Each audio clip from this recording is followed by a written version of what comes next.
اور کچھ لوگوں نے یہ سمجھ رکھا ہے ایک بکرا لے کر کے آتے ہیں پورے گھر والوں کی طرف سے قربانی. میرے عزیزو، بکرا ایک آدمی کی طرف سے ہی قربان ہوگا جو مالک نصاب ہے. گھر میں اگر 4 لوگ مالک نصاب ہیں تو چاروں پر قربانی ہے، شوہر پر بھی، بیوی پر بھی، بیٹے پر بھی، جو مالک نصاب ہے. مالک نصاب کا مطلب کیا ہے آپ جانتے ہیں؟ جس کے پاس 52.5 تولہ چاندی یا 7.5 تولہ سونا یا اس کے برابر کی قیمت ہو، دونوں میں سے کسی ایک کے برابر کی قیمت ہو.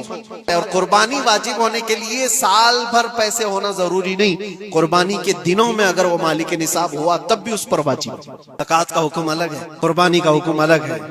ہاں، بڑے جانور میں 7 حصے ہو سکتے ہیں. اونٹ ہوا یا بیل بھینس، یہ جو بڑے جانور ہیں ان جانوروں میں 7 حصے ہو سکتے ہیں اور ان میں شریک ہونا جائز ہے. لیکن 7 لوگ جو شریک ہو رہے ہیں ان کے لیے بھی شرط ہے کوئی ایک بندہ بھی اس میں غلط عقیدے والا بھی نہ ہو اور گوشت کی نیت سے شریک نہ ہوا ہو، بلکہ سب قربانی کی نیت سے آئے ہوں تو سب کی قربانی ہوگی. یہ خیال بھی رہے ضروری ہے جانور شریعت کے مطابق کا لے، عیب دار جانور کی قربانی نہ کرے. لاغر ہو، کمزور ہو، سینگ ٹوٹا ہوا ہو، کان کٹا ہوا ہو، پیر کٹا ہوا ہو، دم کٹی ہوئی ہو، یا اتنا کمزور کہ چل نہیں سکتا، کھڑا نہیں ہو سکتا، ایسا عیب دار جانور نہ لے. اور دوسری چیز، عیب کس کو کہتے ہیں؟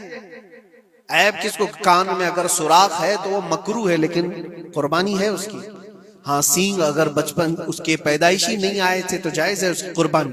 آئے تھے اور ٹوٹ گئے تو اس کی مقدار بتائی گئی ہے.